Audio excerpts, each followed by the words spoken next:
Beaucoup entendent parler d'environnement dans les 2 prochaines semaines. La COP26, vous voyez ce que ça veut dire? On dit souvent COP, là, conférence des parties. C'est ce que ça signifie, la COP26. Les parties impliquées, donc gouvernement, entreprises, représentants de groupes environnementaux et sociaux à Glasgow, en Écosse. Il y aura évidemment des représentants des gouvernements du Québec et du Canada, mais Martine Ouellette, chef de Climat Québec, va y être également. Madame Ouellette, bonjour. Bonjour, M. Guérin. Qu'est-ce qui va retenir votre attention, justement, lors de ce sommet extrêmement important de la COP26? Bien, en fait, nos attentes sont quand même assez limitées parce que ce qu'on a vu à Paris, où les différents dirigeants sont arrivés avec des belles promesses, la main sur le cœur, pour un réchauffement à plus 1,5 degrés Celsius, mais finalement, actuellement, le scénario, si rien n'est fait, c'est plus 2,7 degrés Celsius. Fait qu'il va vraiment falloir que ce qu'il faudrait, là, c'est que les dirigeants écoutent la science, les scientifiques, arrêtent d'écouter les gros lobbies et aient le courage politique d'agir concrètement en sortant le pétrole, le gaz et le charbon de l'équation énergétique, et ça très rapidement, là. Et Oui. c'est possible de le faire, particulièrement au Québec. Oui, mais Mme Ouellette, je voyais que 80 de l'énergie mondiale dépend encore des énergies fossiles. On n'arrêtera pas ça du jour au lendemain. C'est pas l'an prochain qu'on va se débarrasser de ça, là. Pas l'an prochain, mais c'est le temps de commencer demain matin, par Ouais. exemple, en investissant des milliards de dollars. C'est pas avec quelques centaines de millions qu'on va y arriver. Ça prend des milliards de dollars pour y arriver. Et au Québec, on est chanceux parce que ici, on est vraiment, avec le territoire on a de l'énergie verte en abondance. On pourrait agir beaucoup plus rapidement que les autres pays et on se doit de le faire pour donner l'exemple.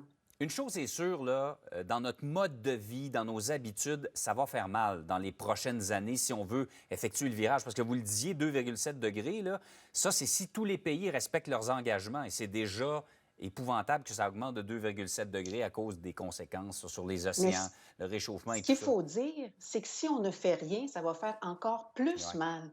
Et donc, on peut agir. Et au Québec, on a de l'énergie verte. Sortir le pétrole, sortir le gaz naturel des usines, des commerces, des institutions, de toutes nos résidences, c'est possible de le faire. Nous, à Climat Québec, on a un plan, 15 milliards d'investissements dans un premier mandat et on peut sortir le gaz et le pétrole de l'ensemble de notre équation énergétique parce qu'on n'a pas de charbon là ici. Donc, nous, on s'en va là-bas et nous, on a l'ambition de faire du Québec un des pays leaders dans la lutte au changement climatique. Et ce qu'on va aller faire là-bas, c'est de rencontrer des acteurs qui ont les mêmes ambitions que nous et qui ont la même vision que nous, que c'est possible d'agir. Mais pour ça, parce que vous le savez, dans les changements climatiques, là, le problème n'est pas technologique, les technologies existent. Le problème n'est pas économique, il y en a de l'argent. Le problème, il est politique. Donc là, il faut que les politiciens, les dirigeants arrêtent d'écouter les gros lobbies et aient le courage politique d'agir. Et c'est pas juste de faire des belles promesses en l'air, parce que là, Paris, là, c'est un échec monumental. Et c'est pour ça qu'on dit, cette COP-là, la COP 26, c'est la COP de la dernière chance. En fait, c'est la COP de la dernière chance des dirigeants. Oui, on a Parce que l'impression là, ils ne peuvent plus comme on dit, on continuer. s'en va dans le mur si rien n'est fait rapidement. Dites-moi en terminant, tout le monde est pour la vertu, là, tout le monde est pour l'environnement. Quand ça ne nous touche pas, sur les grands principes, on est tous d'accord. Toujours plus facile. Regardez ce que le Parti vert a fait aux élections fédérales. Ça n'a pas été un grand succès.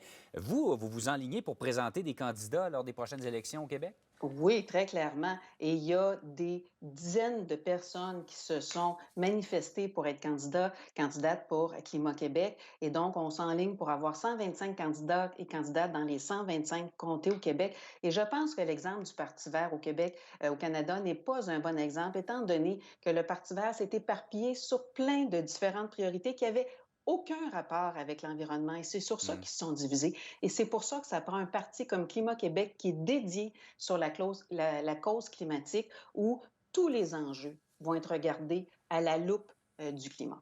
On va regarder l'évolution de votre formation au cours de la prochaine année et votre passage à la COP26. Martine Ouellette, chef de Climat Québec, merci d'avoir été avec nous. Ça me fait plaisir. Au revoir. Au revoir.